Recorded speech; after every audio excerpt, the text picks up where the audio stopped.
Welcome to our live class. আমরা একটু লাইভটা শেয়ার করে দিই। হ্যাঁ,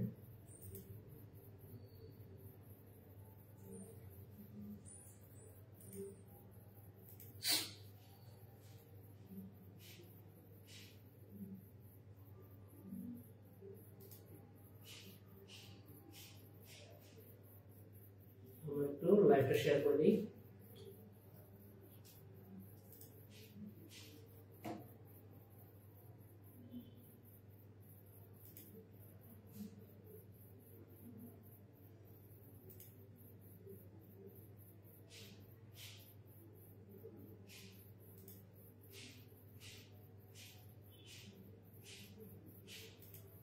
আমাকে কি শোনা যায় এখানে একটু কনফার্ম করেন তো, সব ঠিকঠাক আছে কিনা।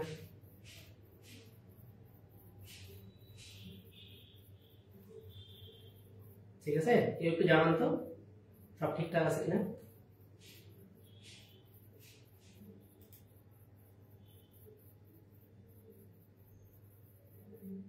ঠিক আছে, শোনা যায়।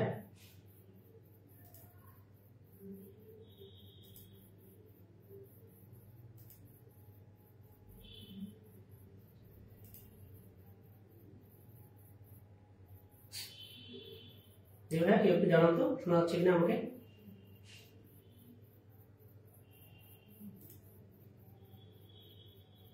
শোনা যাচ্ছে কি?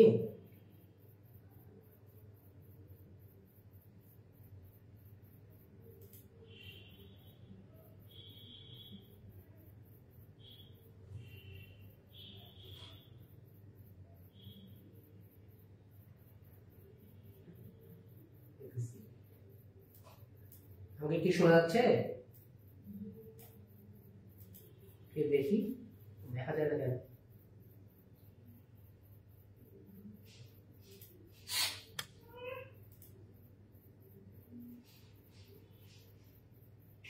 সেম ভাই, আচ্ছা ক্লিয়ার হয় না? ঠিক আছে সেম ভাই, ধন্যবাদ। এরা আচ্ছা, আমি কি শুরু করে দিব? দেখি, দেখেন আজকে আমরা সলভ করব এগ্রিকালচার ইউনিভার্সিটির জন্য মোস্ট ওয়ান্টেড, যেটা আজকে আমরা পরীক্ষা নিছি সেটা। হ্যাঁ, যে মডেল টেস্টটা দিয়ে আমরা পরীক্ষা নিছি সেটা সলভ করে দেওয়া হবে এখন। হ্যাঁ, ম্যাথ অংশটা আর ফিজিক্স পার্টটা, ম্যাথের পার্টটা আর ফিজিক্সের পার্টটা। ওকে, শোনা যায় কি? দেখা যায় তো না? ক্লিয়ার? আচ্ছা, সেম ভাই বলছে ক্লিয়ার। জি সেম ভাই, ওকে ধন্যবাদ। দেখি বাকিরা একটু জয়েন দেখ। ঠিক আছে,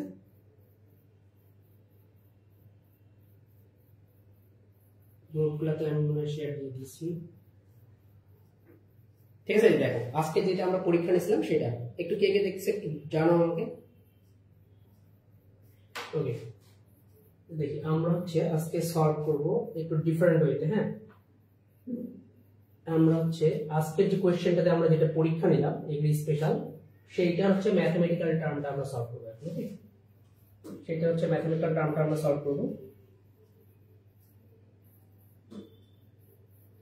দেখি সেম ভাই দেখো তো এই কালারটা দেখা যায় কিনা, ইয়েলো কালার কি দেখা যায়? যায় না,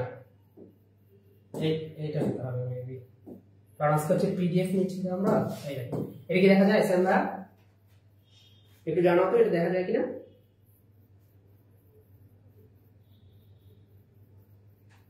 যে এই কালারটা কি বোঝা যায় তাই না? আচ্ছা আচ্ছা, সেম ভাই একটু জানাও দেখা যায় কিনা। ঠিক আছে, আজকের মডেল টেস্ট কিন্তু খুবই ইম্পর্টেন্ট ছিল। হ্যাঁ, এই জন্য ম্যাথমেটিক্যাল টার্ম এন্ড ফিজিক্সের টার্মগুলো আমরা শিখিয়ে দিচ্ছি কিভাবে করতে হয়। ওকে, ঠিক আছে, মনে করলাম দেখা যায় আমরা সলভ করি। হ্যাঁ, টাইম কি করা যাবে। ওকে, যারা জয়েন করবে পরে পরে দেখে নিবে। হ্যাঁ, তো দেখি আমরা ওকে কি করা যায়। দেখেন আমাদের আজকে প্যাটার্ন ছিল 61 থেকে। ঠিক আছে, একটু মনোযোগ সহকারে দেখেন, এগুলো খুবই ইম্পর্টেন্ট, এগ্রিকালচার আসার প্রবাবিলিটি অনেক। ওকে, ঠিক আছে, এই দেখেন তাহলে আমাদের কি বলছে, এই যে লিমিট, একটা লিমিট থেকে দেওয়া হয়েছে, এটার মান নির্ণয় করতে বলছে। তো লিমিটের প্যাটার্নগুলো তো আমরা জানি কিভাবে সলভ করতে হয় তাই না? তো এটাকে কি করতে হবে? ডিজিটস করতে হবে। কিভাবে ডিজিটস করব আমরা? এই যে LHR দিয়ে সলভ করব। এল হসপিটাল রুল বা ল হসপিটাল রুল আমরা জানতাম তাই না?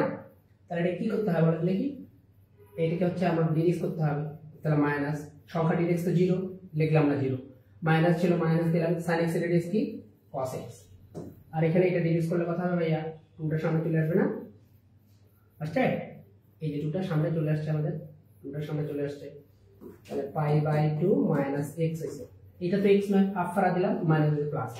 ওকে, এটুকু বুঝছি, একবার ডিরেক্ট করলাম উপর নিচে, একবার ডিরেক্ট করলাম, ডিরেক্ট করার পরে কি বলেন দেখি, এটা একটু প্লেন মান করে দিই, দেখেন যে cos x দিলাম আর এটা আমি গুণ করে দিলাম 2টা twice x। এইবার দেখেন কি দেওয়া আছে, x tends to pi by 2, আমরা যদি পাই বাই 2 বসাই তাহলে কি হবে বলেন দেখি, আচ্ছা ঠিক আছে সেম ভাইয়া, ঠিক আছে ওকে। এবার দেখেন তাহলে এখানে এখন আমরা যখন ভ্যালুটা বসাবো তখন নিচে 0 হয়ে যাচ্ছে না, আবার নিচে কি 0 হয়ে যাবে, যাবে না, তাহলে কি করতে হবে, আরেকবার ডিরেক্ট করতে হবে, আরেকবার ডিরেক্ট করলে কি হবে, cos x এর ডিরেক্ট হচ্ছে মাইনাস sin x, তাই না? আর এখানে কি বলেন তো, এখানে সব পাই হচ্ছে সংখ্যা, সংখ্যা ডিরেক্ট কি হয়, সংখ্যা ডিরেক্ট তো 0 হয়, এইজন্য এটা আমি লিখলাম না, তাহলে মাইনাস twice x এর ডিরেক্ট কি শুধু -2। ওকে, তাহলে এবার দেখেন মান বসায় দেন, sin 90 এর মান কত 1, মাইনাস মাইনাসে কাটে গেছে 1 মানে হাফ, তাহলে এটার आंसर কত হাফ, ঠিক আছে? তাহলে কোনটা आंसर ছিল, 2 নাম্বারটা आंसर ছিল। ওকে, তাহলে 61 এর आंसर কত 2, বুঝা গেছে না? ঠিক আছে বুঝা গেছে। এবার সে আমরা বলো, এবার হচ্ছে 62 নাম্বারটা বলো দেখি, বলেন 62 নাম্বারটা কি आंसर দিয়েছে, 62, খুবই ইম্পর্টেন্ট ম্যাথ, হ্যাঁ শুধু এগ্রিকালচার না এইচএসসি এর জন্য ইম্পর্টেন্ট। ওকে, একটু দেখেন দেখি দেখা যায় কিনা,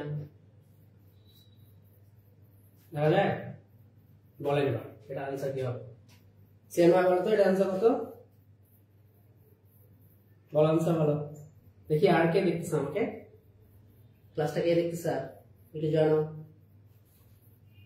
দেখেন ভাই, এটা খুবই ইম্পর্টেন্ট, এটা বিভিন্ন ভাবে করা যাবে, ঠিক আছে? এই দেখেন এটা ই ভিত্তিক লগ মানে লগ, তার মানে আপনাকে প্রশ্ন দিছে ln 1 x এর dx, তারপর যদি এটাকে এইভাবে সাজায় নেন, নেওয়া যাবে না, তাহলে পাওয়ারটা ln x, আমার মেইন প্রশ্ন হচ্ছে এটা, কাট dx করতে বলছে মাইনাস ln x এর, তো মাইনাস ln x এর dx কি 1 x, সামনে ছিল মাইনাস, এইজন্য মাইনাস দিয়ে দিলাম, তাহলে आंसर কত 2 নাম্বারটা आंसर 62 হচ্ছে 2, ঠিক আছে? তাহলে 60 এর आंसर কত 2। এবার দেখেন আপনি অন্য ভাবেও সলভ করতে পারতেন, এটা কিভাবে বলেন দেখি, আমরা জানি log x এর dx কি 1 x, তাই না? তাহলে log x এর dx লিখলাম 1 x, এইটা কি x, x তো নয়, x না হলে কি দিতে হয়, জরিমানা দিতে হয়, জরিমানা মানে কি আরেকবার dx করতে হয়, তাহলে এটাকে আরেকবার dx করলে কত হবে, x স্কয়ার না মাইনাস 1 x, কেন দেখেন এই 1 x টাকে এটা লেখা যায়, তাহলে এটাকে যদি আমরা একবার dx করি মাইনাসটা সামনে চলে আসে আর x -2 হয়ে যায়, এইজন্য আমি এটা একবার লিখেছি। ওকে, তাহলে যদি উল্টে যায় তাহলে কি হবে, x স্কয়ার মাইনাস, তাই না? তাহলে এটা মানে কত 1 x, বুঝা গেছে? বুঝা গেছে ভাইয়া, আশা করি বুঝা গেছে এবার, হ্যাঁ বুঝা যায়নি, এই দেখো বুঝা যাওয়ার কথা, ঠিক আছে? তাহলে এটা आंसर কত ছিল, এটার आंसर হবে 62 এর হচ্ছে 2 आंसर, ঠিক আছে? 62 এর হচ্ছে 2 आंसर। ওকে, এইবার দেখুন 63 নাম্বারটা খুবই ইম্পর্টেন্ট, আমার মনে হচ্ছে এবার দিতেই পারে, ঠিক আছে? এগ্রিকালচার এটা আসতেই পারে, 63 নাম্বার 63, দেখেন 63 आंसर বলেন, সেম ভাইয়া বি বলছিল, আচ্ছা এবার আমরা দেখি সেম ভাইয়া এটা কত 63 এর आंसर বলো, খুবই ইম্পর্টেন্ট এই ম্যাথটা, কিন্তু খুবই ইম্পর্টেন্ট, হ্যাঁ আচ্ছা দেখো আমি সলভ করে দিচ্ছি, টাইম কিল করা যাবে না, তাড়াতাড়ি দেখো, তোমরা দেখে রাখো, এগুলো খুবই ইম্পর্টেন্ট। তাহলে আমরা কি বলছিলাম ক্লাসে, বলে দেখি যে e2 আছে না, এই যে ln x এর এই যে পাওয়ারটা সামনে নেওয়া যায়, এই যে ln এর ক্ষেত্রে পাওয়ারটা আমি পাশে নিলাম, ঠিক আছে? এখানে দিয়ে নিলাম, 2টা ছিল এটাকে আমি সহগটাকে পাওয়ার আকারে নিচে নেওয়া যাবে, তাহলে e আর ln এবার কেটে দেওয়া যায়, এটা মানে 1, তাহলে আমার প্রশ্ন কি, আমাকে প্রশ্ন দিছে x স্কয়ার, তার মানে x স্কয়ারের dx নির্ণয় করতে বলছে, তাই না? তাহলে x স্কয়ারের dx তো আমরা সবাই জানি, কি বলেন দেখি, x স্কয়ারের dx কি twice x, তার आंसर কত 3 নাম্বারটা आंसर, ঠিক আছে? তাহলে 63 কত 3 आंसर, বুঝা গেছে? ওকে, ধরলাম বুঝা গেছে। এইবার দেখেন এটাও খুবই ইম্পর্টেন্ট, পরেরটা 64, লেখা তো দেখা যায় না, না আরো জুম করব, এই দেখেন কত নাম্বার 64 নাম্বার, দেখা যায় না? আচ্ছা আমি একটু চেক করে দেখা যায় কিনা, জি দেখা যায়। ওকে, দেখেন 64 নাম্বারটা খুবই ইম্পর্টেন্ট, হ্যাঁ এটা বিভিন্ন ভাবে করা যাবে। তো আমরা স্ট্যান্ডার্ড ফর্মুলা শিখছিলাম 64 এর জন্য, হচ্ছে আমরা স্ট্যান্ডার্ড একটা ফর্মুলা শিখছিলাম, তাই না? স্ট্যান্ডার্ড ফর্মুলাটা কি ছিল বলেন দেখি, স্ট্যান্ডার্ড ফর্মুলাটা ছিল এরকম, এই যে e to the power f of x e to the power f of x, আর এর সাথে যদি একবার গুণ করা থাকে এই যে পাওয়ার। ওকে, এইটা আমরা শিখছিলাম। ঠিক আছে, এটা একটা স্ট্যান্ডার্ড প্যাটার্ন হিসেবে আমরা শিখছিলাম। এই স্ট্যান্ডার্ড প্যাটার্নটা কি হবে, এটা থাকলে e to the power f of x হবে। ঠিক আছে, প্লাস 6 তোমরা লিখতে পারো। ওকে, তাহলে দেখো, তাহলে এই প্যাটার্নটা দিয়ে ওই প্রশ্নটা আসছে। Okay, integration of e to the power x, আর যদি একবার থাকে একবার ddx করা গুণ, তাহলে কি হবে, ওই ফাংশনটা আমরা e to the power x এ লিখতে পারবো। ওকে, তাহলে এবার এটার সাথে বিবেচনা করব, এটার সাথে বিবেচনা করব এইটার সাথে। তাহলে আমাদের প্রশ্ন দেওয়া ছিল e রুট ওভার x দেওয়া আছে, এখানে রুট ওভার x দেওয়া আছে। ঠিক আছে, এবার দেখেন তোমরা এটাকে যদি আমরা এইভাবে লিখি দেখা যাবে কিনা, e রুট ওভার x এ থাকলো, এটা রুট x এর ddx কত হয়, 1/2 রুট x হইতো। এইটা যদি হইতো তাহলে আমার প্রশ্নটা প্যাটার্নে পড়ে যেত, তাই না? তাহলে আমি এখানে একটা 2 নিলাম, এখানে একটা 2 নিলাম প্রশ্নে প্যাটার্নে ফেলার জন্য। ওকে, এই এখানে প্রশ্নটাতে প্যাটার্নে ফেলার জন্য এখানে একটা 2 নিলাম, এই জন্য আমরা এটা দেখা যায়। দেখেন তাহলে e to the power x আর এইদিকে একবার ডিসকাস করলে এটা পাওয়া যায়। তাহলে টোটালটা ইকুয়াল টু কি লেখা যাবে, e to the power x লেখা যাবে। যাবে কি যাবে না? অবশ্যই যাবে e to the power x লেখা। তাহলে আমি লিখলাম e to the power x। e to the power x মানে কি, রুট ওভার x। এই দেখেন, তাহলে ওই প্রশ্নটার প্যাটার্ন হলো এটা। এবার আমরা লিমিটটা বসাই দিলাম 1 আর 0। এবার লিমিট বসাই দিতে আমরা জানি কি জানি না, লিমিট কিন্তু আমরা বসাইতে জানি। কিভাবে করতে হবে তাহলে ভাইয়া, e এর উপর 1 দিলাম দিছি, আর e এর উপর যদি আমরা 0 দিই, 2 ছিল সামনে ভাই, যে 2 ছিল এর জন্য 2 দিলাম। ওকে, আর e এর উপর 0, কোনো কিছুর উপর 0 মানে কি, তাহলে 2 থাকলো আমাদের, তাহলে 2e - 1। ওকে, এটা হলো आंसर। কত নাম্বারটা आंसर, তাহলে 64 এর হচ্ছে 1 নাম্বারটা आंसर। ঠিক আছে, বুঝা গেছে? 64 এর তাহলে 1 নাম্বারটা आंसर। এই দেখেন 64 এর आंसर কত, 1। বুঝা গেছে কি যায়নি? বুঝা গেছে তো নাকি? আমি প্যাটার্নটা আরেকবার এখানে লিখে রাখতেছি। ওকে, প্যাটার্নটা লিখে দিলাম আরেকবার, e to the power f of x আর দিলাম e to the f prime of x, মানে একবার ddx যদি হয় তাহলে হবে e to the power f of x, এইটা প্লাস c। ঠিক আছে, এইটাতে ফেলে তখন আমরা লিমিটটা খালি বসাই দেব, তাহলেই হয়ে যাবে। ওকে, মেইন নিয়মে কিন্তু একটু ধরে করতে হইতো। ঠিক আছে ভাইয়া, তার মানে আমাদের 64 এর आंसर কত ছিল, 64 এর आंसर হচ্ছে 1। ঠিক আছে, এবার দেখো 65 নাম্বারটা দেখি, খুবই ইম্পর্টেন্ট। ঠিক আছে, 65 কি বলতে পারবে आंसर কত, সেমরা কি বলতে পারবা? ঠিক আছে, এই যে আমি করে দিচ্ছি। এখানে দেখেন এই x টা, প্রশ্নটা দেখেন x sin theta d theta, তার মানে কিন্তু আপনাকে কনফিউজ করে দেওয়ার জন্য x টা দেওয়া হয়েছে। x টা এখানে সহগ হিসেবে আছে, ফাংশনটা কিসে, থিটা। থিটা, তাহলে x টা হচ্ছে সহগ এখানে, তার মানে কোনটা आंसर বোঝা যাচ্ছে, 3 নাম্বারটা आंसर। এই টাইপের ম্যাথগুলো আমরা কিভাবে বলছিলাম বলেন দেখি, আমরা বলছিলাম রিভার্স অ্যাঙ্গেল থেকে দাও, অনির্দিষ্ট যোগজীকরণগুলা অপশনগুলোকে ডিডাক্ট করে প্রশ্নটা পাওয়া যায়, তাহলে সেটাই आंसर। এখন আমরা বলছিলাম যে কোন অপশনটাকে আপনি ডিডাক্ট করবেন সেটা আপনি বলতে পারবেন কিভাবে। এই দেখেন প্রশ্নে কোনো 2 আছে, 2 আছে নাই, তাহলে 2 এখানে আছে, 2 এখানে আছে, এগুলা বাম। ঠিক আছে, এবার sin থিটা ডিডাক্ট করলে কি হয়, sin থিটা ডিডাক্ট করলে cos থিটা, কিন্তু প্রশ্ন তো মাইনাস আছে, তাই না? আর x আছে এক্সট্রা, তাহলে এইটা आंसर হবে না। आंसर কোনটা, आंसर হচ্ছে 3 নাম্বারটা। ঠিক আছে, এখন যদি প্রশ্ন হয় যে কেন 3 নাম্বারটা आंसर, দেখি আমরা কি বললাম, আমরা বললাম যে হচ্ছে অপশনটাকে ডিডাক্ট করে কি আসবে, প্রশ্নটা আসবে, তাই না? তাহলে এটাকে যদি আমরা ডিডাক্ট করি, এখন যে x তো আমার ধ্রুবক, তাই না, এটা সহগ হিসাবে আছে, এটা থাকলো। তাহলে cos থিটা ডিডাক্ট কি, cos theta deduct minus sin theta. বুঝছে, দেখো প্রশ্নটা আসছে, এই দেখো প্রশ্নটা চলে আসছে, এই জন্য কোনটা आंसर, 3 নাম্বারটা। তাহলে আমরা কি বলছিলাম, অনির্দিষ্ট যোগজীকরণগুলো কিভাবে সলভ করতে হয়, অপশন টেস্ট করে সলভ করতে হয়। 66 সি, আচ্ছা 66 এর आंसर বলছো হ্যাঁ, আচ্ছা দাঁড়া আমরা তো 65 সলভ করতেছি। ওকে, দাঁড়া স্যার ভাই 66 সলভ করতেছি। ওকে, তাহলে 65 এর হচ্ছে 3, এইবার 66 এ যাচ্ছে। দেখো 66 সে আমরা आंसर বলে দিছি আগেই। এখন দেখো কিভাবে পড়ে, এটা কিন্তু খুবই ইম্পর্টেন্ট, এগ্রিকালচারের জন্য খুবই ইম্পর্টেন্ট, আমাদের এইচএসটি এর জন্য খুবই ইম্পর্টেন্ট। ওকে, খুবই ইম্পর্টেন্ট। সো এই টাইপের ম্যাথগুলো কিভাবে সলভ করতে হয় সেটা একটু জানতে হবে। ওকে, দেখো এটা কিভাবে সলভ করতে হয়। তাহলে একটা পরাবৃত্তির সমীকরণ দেওয়া থাকবে, আর একটা ফোকাস দূরত্ব বা উপকেন্দ্রিক লম্বের দৈর্ঘ্য দেওয়া থাকবে বা দূরত্ব দেওয়া থাকবে। ঠিক আছে, তখন কি করতে হবে, তখন লিখতে হয় যে x plus a is equal to এই যে ফোকাস দূরত্বটা সেটা ইকুয়াল টু 10। ঠিক আছে, এখন এই কথা থেকে পাবো, তাহলে এই ইকুয়েশনটা থেকে পাবো, তাই না, কারণ আমরা যেটা y square is equal to 4ax, এটা পরাবৃত্তির সমীকরণ। তাই যে এই যে 4 দ্বারা ভাগ করলেই আমি এর ভ্যালুটা পাবো, তাই না? তো এর ভ্যালুটা পাইলাম, এর ভ্যালু কত? এর ভ্যালু হচ্ছে তোমার 2, x + 2 = 10। তাহলে x এর ভ্যালু কত হলো ভাইয়া? 8। তাহলে 8x এর অঙ্কগুলোর ক্ষেত্রে আমরা বলছিলাম যে একটা পরাবৃত্তের কোন বিন্দুর ফোকাস দূরত্ব দেওয়া থাকলে কি করতে হবে? x + a = ফোকাস দূরত্ব ধরতে হবে, ধরে হচ্ছে x এর সমাধান করতে হবে। সমাধান করে x এর মানটা বের করব। এই যে x এর মানটা পাইলাম আমি 8, তখন এই যে x এর প্রাপ্ত মানটা প্রশ্নে বসাবো, ঠিক আছে? তাহলে প্রশ্নে বসালে কত হবে? y² = 8 × 8, 8 × 8 = 64। তাহলে y এর ভ্যালু কত ভাইয়া? +−8। তাহলে বিন্দুটা কত হবে? 8, +−8। সেম ভাইয়া, তোমার आंसर ঠিক ছিল, ঠিক আছে? তাহলে 66 এর হচ্ছে সি, সেম आंसर ঠিক ছিল ভাইয়া। ওকে, ঠিক আছে। এইবার তাহলে দেখো, এবার আমরা তাহলে পরেরটাতে যাচ্ছি। পরেরটা দেখি, পরেরটা কি দেখো? পরেরটা 65, 66, এবার 67। এবার দেখেন 67 দেখা যায় তো না? প্রশ্ন কি দেখা যায়? আশা করি দেখা যায়। এই দেখেন 66, 67। এবার আমরা সলভ করব 67। এবার আমরা 67টা কত? এটা আরো সোজা, এটা দেখে দেখে आंसर বলছি। একটি সরলরেখা অক্ষদ্বয়ের মধ্যবর্তী অংশ এত বিন্দুতে সমদ্বিখণ্ডিত হয়, সরলরেখাটির সমীকরণ কি? বিন্দু দ্বারা পাস করে দিলেই হবে। এটা দ্বারা সিদ্ধ করে দেন তাহলেই হবে।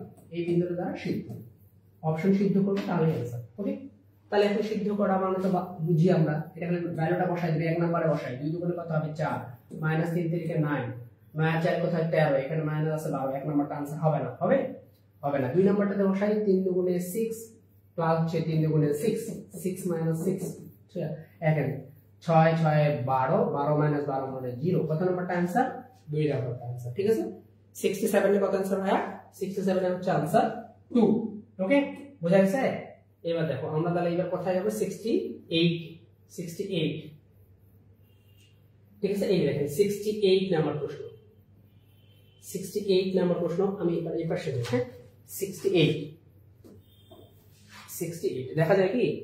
দেখি এবার 68, 68 কি বলছে ভাইয়া? খুবই ইম্পর্টেন্ট একটা ম্যাথ, খুবই ইম্পর্টেন্ট। দেখেন, যদি এত রেখাটি এত পরাবৃত্তের স্পর্শ করে তবে উপকেন্দ্রিক লম্বের দৈর্ঘ্য কত?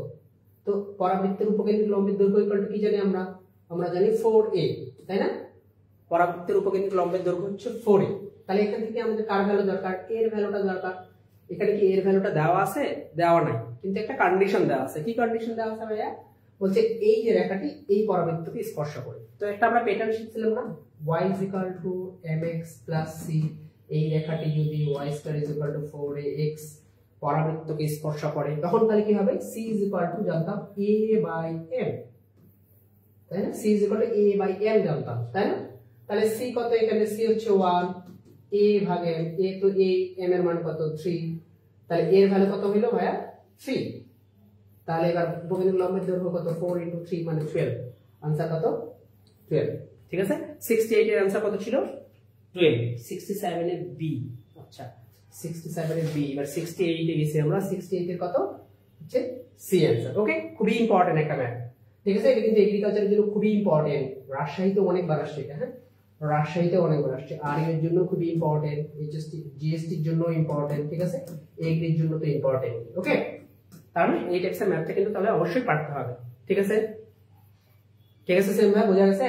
এইবার দেখি আরো সোজা 69 নাম্বার দেখেন, 69 নাম্বারটা দেখি আমরা। দেখা যায় তো না? 69 নাম্বার আমরা জানতাম একটা থিওরাম, ai = কি হবে? a হবে, ai = a। তাহলে এটা 69 নাম্বারটা সোজা, 69 সোজা, তাই না? সেম ভাই, বোঝা গেছে? বাকিদের রেসপন্স নাই কেন? হ্যাঁ, এবার দেখি 70 নাম্বার, খুবই ইম্পর্টেন্ট। যদি নির্ণায়ক ম্যাট্রিক্স থেকে প্রশ্ন করে তাহলে এই টাইপসের ম্যাথগুলো সলভ দিবে আর কি, ঠিক আছে? প্রশ্নে এই টাইপসের ম্যাথগুলো সবচেয়ে বেশি পিক করে। ওকে, দেখি এবার তাহলে বলছে এটা একটা ম্যাট্রিক্স, ম্যাট্রিক্সটার ভ্যালু দেওয়া আছে 0, যদিও ম্যাট্রিক্সের ভ্যালু নাই, তাই না? এটা নির্ণায়ক হবে, নির্ণায়কের ভ্যালু দেওয়া আছে 0। ওকে, 0 দেওয়া আছে। তাহলে এখন আমরা কি করতাম? এটার ভ্যালু বের করে দেব, শেষ। এখন যেহেতু অলরেডি এটা 0 0 আছে, তাহলে এই সারি বরাবর আমরা যদি বিস্তৃত করি তাহলে -5 হবে না? এই সারি এই কলাম বাদ দিলাম, দিছি ভাইয়া, দিছি। দিলে কি হবে? x² - 3x = 0 হবে কি হবে না? হবে। তাহলে x, এই যে x² - 3x = 0 আমরা লিখতে পারবো না? তাহলে এই যে x = একটা 0 লিখবো আর একটা 3 লিখবো। লেখা যাবে কি? যাবে না, x কমন নিলাম, লেখা যাবে না? তাহলে কত आंसर হবে? 67। ওকে, 70 দেখেন, তাহলে বোঝা গেছে 0 আর 3। 0 আর 3 কোথায় আছে ভাইয়া? 2 নম্বর, 2 নম্বরে 0 আর 3। ওকে, বোঝা গেছে? 2 নাম্বার হচ্ছে 0 আর 3। পরেরটাতে যায়, দেখেন খুবই ইম্পর্টেন্ট। এই যে দেখেন বহুপদীর ম্যাথ, এটা হচ্ছে 71 বহুপদীর ম্যাথ। আর ইউ এর জন্য খুবই ইম্পর্টেন্ট, আর ইউ জিএসটি, ঠিক আছে, এইচএসটি কে ইউ এর জন্য ইম্পর্টেন্ট, এটা খুবই ইম্পর্টেন্ট। হ্যাঁ, এটা হচ্ছে বহুপদী থেকে আসছে, এটা বহুপদী থেকে। বহুপদী থেকে বলেন দেখি, বহুপদীতে মূলের প্রকৃতি কিভাবে নির্ণয় করতে হয়? আমরা জানি মূলের প্রকৃতি নির্ণয় করতে কি করতে হয় বলেন তো? নিশ্চয় বের করতে হয়। নিশ্চয় b b square minus 4ac, এই যে নিশ্চয়টা বের করতে হয়, তাই না? মূলদ্বয় যেহেতু সমান বলছে, তার মানে নিশ্চয় ইকুয়াল টু কি হবে? 0 হবে।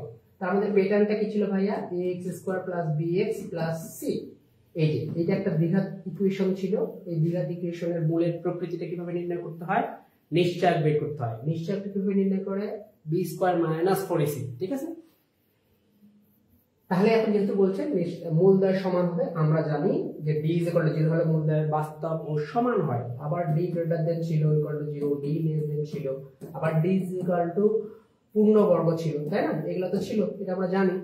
ওকে, এখন দেখেন তাহলে এটা সলভ করার ক্ষেত্রে তোমাকে আগে ইকুয়েশনটা দেখতে হবে। দেখো ইকুয়েশনটা কি আমাদের স্ট্যান্ডার্ড ইকুয়েশনের মতো আছে কি? আছে না? নাই, ঠিক আছে, আছে কি? নাই।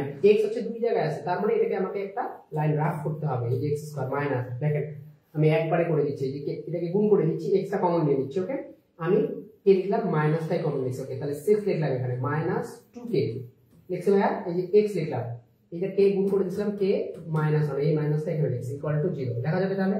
আমি এটা সরাই দেব। এই দেখেন k minus 1 is equal to 0। এই পর্যন্ত বোঝা গেছে, তাই না? বোঝা গেছে কিনা? বোঝা গেছে। এখন এটা নিশ্চয় বের করতে বলছে, তাহলে মাইনাসের উপর স্কয়ার দেব, কোনো সমস্যা নেই, এটা আমি লিখলাম না, এই জন্য b স্কয়ার, এখানে মাইনাস ছিল না, আমি লিখে দিলাম b square minus 4ac। 4 a বলতে কি ভাইয়া? 1, c বলতে কি? এই কটার ধ্রুবক পদটা। তাহলে k minus 1 is equal to 0। এই দেখেন এই পর্যন্ত আমরা এটা লিখলাম। আমরা বলছিলাম কি এই পর্যন্ত লেখার পরে কি করতে হবে? অপশন টেস্ট করতে হবে। এটা অপশন টেস্ট করব আমরা এখন। তাহলে এটাকে যদি আপনি গতানুগতিক নিয়মে করেন, মানে প্রপার ওয়েতে করেন, তাহলে কিন্তু এটাকে হোল স্কয়ার করতে হবে, গুণ করতে হবে, মিডল টার্ম করতে হবে, তাই না? অনেক টাইম লাগবে। সো এইটা লাইন করার পরে আমরা কি করব? অপশন টেস্ট করে দেব, ঠিক আছে? অপশন টেস্ট করেন, তাহলে 3 বসান। এখানে আমরা যদি 3 বসাই, কোথায় বসাবো? 3 বসালে এটা 0 হয়ে যাচ্ছে। জীবনে এটা কি মিলবে? ইকুয়াল টু 0 হবে? কখনোই হবে না, তাই না? এইজন্য তাহলে 3 आंसर হবে না। 3 কোথায় কোথায় আছে? 1 নম্বরে আছে, 4 নম্বরে আছে, তাহলে 1 আর 4 आंसर হবে না। ওকে, এইটুকু ক্লিয়ার? ঠিক আছে। এখন দেখেন 2 দুই জায়গায় আছে, তাহলে আমি কি 2 বসাবো? 2 বসাবো না, এখন বসাবো কত? 5। এখন বসাই, তাহলে 5 বসাই। এখানে 5 বসান, দেখি 5 দুগুণে 10, 10 থেকে 6 বাদ দিলে কত? 4, 4 এর উপর স্কয়ার মাইনাস, এখানে 5 থেকে 1 বাদ দিলে কত হবে? 4, 5 থেকে 1 বাদ দিলে কত হবে? 4 হবে না? 4 আর 4 কত হইছে? 0 হইছে না? 4 4 এ 16, 4 - 4 ইকুয়াল টু কত? 0। তাহলে आंसर কত? 2,5। বুঝছি না? বুঝি নাই? তাহলে আমি কি বললাম? নিশ্চয় বের করতে হবে। নিশ্চয় বের করার পর অপশন টেস্ট করতে হবে। এটা কিন্তু মেইন নিয়মে করতে গেলে আপনাদের অনেক টাইম লাগবে। ওকে, বুঝা গেছে? আর বুঝা গেছে? সেম ভাবে বুঝা গেছে? এটা দিয়ে आंसर বলছো বি। আচ্ছা, 71 এর বি, ঠিক আছে। এবার দেখো 72 নাম্বার বলো দেখি। 72 এর কি হবে आंसर? 72, ঠিক আছে? 72 দেখি আমরা একবার করি। এটা গরিষ্ঠ মান নির্ণয় করতে বলছে, তার মানে কি সর্বোচ্চ মান নির্ণয় করতে বলছে, তাই না? এখন দেখো দ্বিঘাত সমীকরণ দেওয়া আছে, তার মানে এটা আমরা ক্যালকুলেশন নিয়মে না করলেও হবে।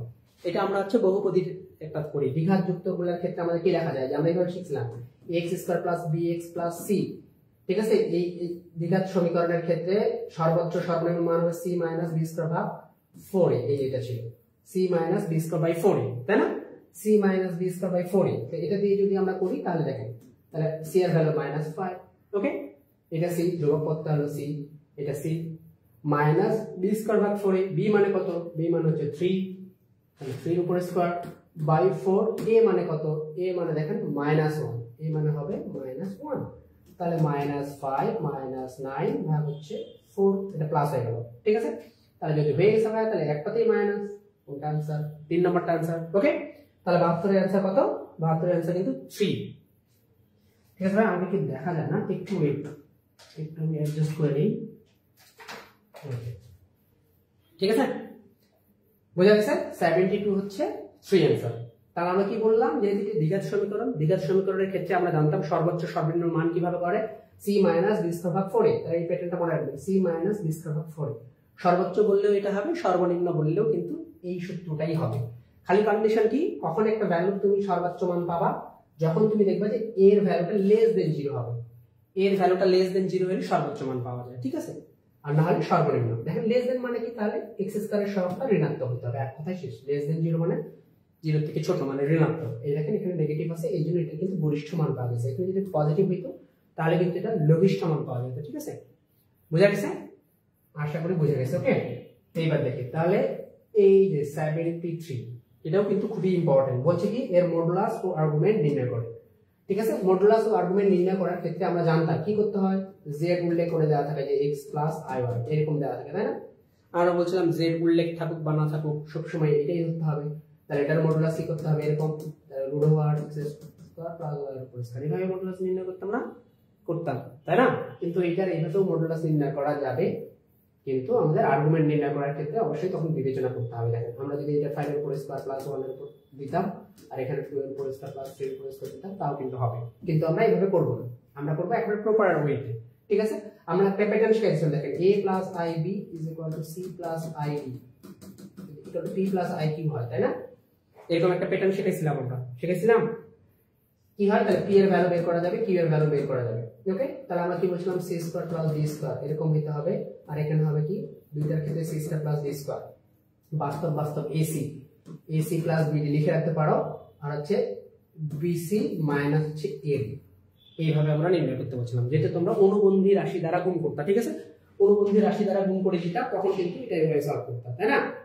এখন দেখো তাহলে আমরা কি করব, আমরা হচ্ছে এটা এই p প্লাস iq আকারে প্রকাশ করব, মনে করেন a প্লাস ib আকারে প্রকাশ করব এটাকে। ওকে, তাহলে এটা করলে কি হবে, 2 এর উপর স্কয়ার প্লাস 3 এর উপর স্কয়ার হবে না, এটা p এর মান। তারপর আমি এটা আবার লিখলাম সেম কেস, 2 এর উপর স্কয়ার প্লাস 3 এর উপর স্কয়ার লিখছি। তাহলে যেহেতু p এর মান বাস্তব গুণ করে দেব, 5 দুগুণে 10 হবে, আর মাইনাসে প্লাস আবার প্লাস, তাহলে কত হবে 3। এইবার এখন কি করব, এখন যেহেতু অবাস্তব মান বের করব এইটা, তাহলে -2 এই দেখে এখানে হবে -2 আর হচ্ছে মাইনাস প্লাস 3। ওকে, এরকম হয়েছে, ঠিক আছে। তাহলে এইটা এখানে কত হলো, এখানে 13, যেহেতু 13 ভাগ 13 মানে 1, এখানে লিখলাম আমি 1, আর এখানে কি হবে ভাইয়া, এখানে তো 13 ছিল, তাই না, আর এখানে হচ্ছে যেহেতু কি হবে আমাদের এইটা আমরা গুণ করে দিলাম, এই দেখো যখন আমরা এইটা গুণ করে দেব তখন হবে -2, আর যখন এইটা গুণ করে দেব মাইনাস প্লাস হবে কত 13, ঠিক আছে, 3 5 15, সরি 15। তাহলে এটা কি হইছে মাইনাস যে 1 আর মাইনাস 13 মানে শুধু i, এই দেখেন। তার মানে আপনাকে কি নির্ণয় করতে বলছে, মডুলাস নির্ণয় করতে বলছে এটা, ঠিক আছে। মডুলাস নির্ণয় করতে বলছে এটা, আর আর্গুমেন্ট নির্ণয় করতে বলছে। তাহলে এটা তো আমরা জানি এখন মডুলাস আর আর্গুমেন্ট বের করা সহজ কিনা। এটা প্লাস হবে, আর এটা মাইনাস ছিল না, এটা প্লাস। ওকে, তার মানে এটা আমার মডুলাস আর্গুমেন্ট নির্ণয় করতে বলছে প্রশ্ন কিন্তু। তাহলে এইটা, তাহলে এটার মডুলাস কিভাবে নির্ণয় করে, 1 এর উপর স্কয়ার প্লাস 1 এর উপর স্কয়ার, তাহলে কত হবে √2। আর আর্গুমেন্ট কত ভাইয়া, আর্গুমেন্ট তো বোঝাই যাচ্ছে, তাহলে কত হচ্ছে, তাই না। আর্গুমেন্ট কত, আর্গুমেন্ট হচ্ছে 145, তাহলে কত নম্বরটা आंसर, 4 নম্বরটা आंसर। এই দেখো এটার आंसर কত, 4। বুঝা গেছে কি, এটার आंसर কত, তাহলে 4। শিমুরায় বলেছেন 73 এর ডি, হ্যাঁ 73 এর ডি শিমুরায়, ঠিক আছে আপনি 73 হচ্ছে ডি आंसर। এই দেখেন 74। এবার আমরা 74 এ যাই, দেখি 74 এর आंसर কে বলতে পারে, 74 এর आंसर বলে, খুবই ইম্পর্টেন্ট ম্যাথ এগুলো, হ্যাঁ খুবই ইম্পর্টেন্ট। তাহলে কি করতে হবে, 74 আমরা বলছিলাম পুরো সূত্র মনে রাখার দরকার নাই, এরকম যখন আননোন ভ্যারিয়েবল গুলো দেওয়া থাকবে তখন এর ভ্যালু যে কোনো একটা ধরে নেওয়া যাবে, ঠিক আছে। এমন মান ধরবো যেন 0 না হয় বা ইনফিনিটি না আসে। ওকে, তাহলে এর মান ধরলাম আমি 60 ডিগ্রি। ওকে, 60 অথবা 30 ডিগ্রি ধরতে বলছিলাম। ওকে, তাহলে এর মান ধরলাম আমরা 60 ডিগ্রি। যদি 60 ডিগ্রি ধরি তাহলে এখানে 60 - 30, sin 30 মান কত, হাফ, এখানে মাইনাস 60 বসালাম, তাহলে 180। cos 180 এর মান কত, cos 180 এর মান কত, cos 180 তখন 290, cos 2 * 90 প্লাস 0 লেখা যাবে না, নাই। cos 0 এর মান কত, cos 0 এর মান কত, cos 0 এর মান হচ্ছে 1। কত নাম্বার, এটা হলো মাইনাস, তাহলে কত হলো ভাইয়া, -1। ওকে, বুঝছি। তার মানে এটা ইকুয়াল টু কত, -1/2। তাহলে আমি প্রশ্নের মান পাইলাম কত, -1/2। এটা ইকুয়াল টু পাইছি আমি -1/2, ঠিক আছে, -1/2 পাইছি 73। আচ্ছা, এটার आंसर কি বলতে পারলা না, -1/2 হইছে। তাহলে এখন বলা যায় cos 6 ডিগ্রি মান কত, -1/2। এই যে দেখেন cos 60 ডিগ্রির মান এখানে কত হাফ, আর সামনে আছে মাইনাস, এর জন্য মাইনাস হাফ। কত নাম্বারটা অ্যান্সার? 3 নাম্বারটা। আরেকবার বলে দিচ্ছি কি করলাম। আমরা বলছিলাম যে আননোন ভ্যারিয়েবল দেওয়া থাকলে এগুলার একটু ভ্যালু ধরে নিতে হবে, ভ্যালু ধরে প্রশ্নের যে মান আসবে অপশন টেস্ট করে যেই মানটার সাথে মিলে যাবে সেটা অ্যান্সার। ওকে, বোঝা গেছে? তাহলে 74 এর অ্যান্সার কত? 3 নাম্বারটা অ্যান্সার। বোঝা গেছে কি যায়নি? ক্লিয়ার কিনা? শ্যাম ভাইয়া কি ক্লিয়ার? বোঝা গেছে? ঠিক আছে, তাহলে এটা 74 অ্যান্সার হলো সি। আমরা ভ্যালু ধরছি, এর ভ্যালু 60 ডিগ্রি, 60 ডিগ্রি ধরলাম। 60 ডিগ্রি ধরে এখানে মান বসাই দেখলাম যে হচ্ছে আমার এটা ভ্যালু আসছে মাইনাস হাফ। তারপর আমার এখন অপশনগুলোতে বসাইতে হবে, 60 ডিগ্রি বসায় যেটাতে মাইনাস হাফ আসবে সেটা অ্যান্সার। তো আমরা তো জানি cos 60 ডিগ্রি মান হাফ, তাহলে এখানে হাফ আর সামনে একটা মাইনাস ছিল, এর জন্য মাইনাস হাফ। 3 নাম্বারটা অ্যান্সার। ঠিক আছে, ক্লিয়ার? আচ্ছা সেম ভাই বসছে, ঠিক আছে ভাই, ওকে ঠিক আছে। এইবার দেখি, এইবার 75 খুবই ইম্পর্টেন্ট, দেখেন খুবই ইম্পর্টেন্ট। এগুলো আমরা কি বলছিলাম, এই ধরনের তোমরা ত্রিভুজ আকারে গায়ে করতা, তো আমরা বলছিলাম যে এটা তো একটা সহজ যেহেতু দিছে, যখন কঠিন গুলা দিছে তখন আমরা কি করতাম, আমরা বলছিলাম ইনভার্স যুক্ত অঙ্কগুলোর ক্ষেত্রে কিভাবে সলভ করতে হয়। ইনভার্স যুক্ত অঙ্কগুলো সলভ করতে হয় ত্রিকোণমিতির জ্যামিতিক অনুপাতের সূত্র প্রয়োগ করে। এখন ত্রিকোণমিতির জ্যামিতিক অনুপাতের সূত্র মানে কি? ত্রিকোণমিতির জ্যামিতিক অনুপাতের সূত্র মানে হচ্ছে ওই যে সাগরে লবণ আছে, কবরে ভূত আছে, ছোটবেলায় যখন শিখছিলাম টেরা লম্বা ভূত, কাটা ভাঙো লাবণী, কষায়তি লোভী, এরকম ভাবে আমরা শিখছিলাম না ওইগুলা। এই জন্য আমরা কি বলছিলাম, প্রথমেই হচ্ছে আমাকে কি রাখতে হবে, লম্ব ভূমি অতিভুজ লিখে রাখতে হবে। দেখেন তাহলে সাইন থিটা মানে কি, সাগরে লবণ আছে তাহলে লম্ব কি, এটা হলো লম্ব। ঠিক আছে, অতিভুজ কত, তাহলে অতিভুজ হবে ভাইয়া 1, কারণ যেহেতু নিচে 1 ছিল। হ্যাঁ, অতিভুজ 1। তাহলে এখন ভূমি আমরা বের করে রাখতে লিখে রাখবো আর কি। তাহলে ভূমি মানে কি 1 এর উপর স্কয়ার মাইনাস 6 এর উপর স্কয়ার, তাই না? এখন কট, তাহলে এটাকে আমাদের ভ্যানিশ করতে হবে, তাহলে সাইনটাকে কিসে কনভার্ট করতে হবে, কটে। কট মানে কি, tan মানে লম্ব ভাগ ভূমি ছিল, তাহলে ভূমি ভাগ লম্ব। ভূমি মান কত, ভূমির মান হচ্ছে এই যে x স্কয়ার, লম্ব কত x, এই যে এখন পাইছি আমরা।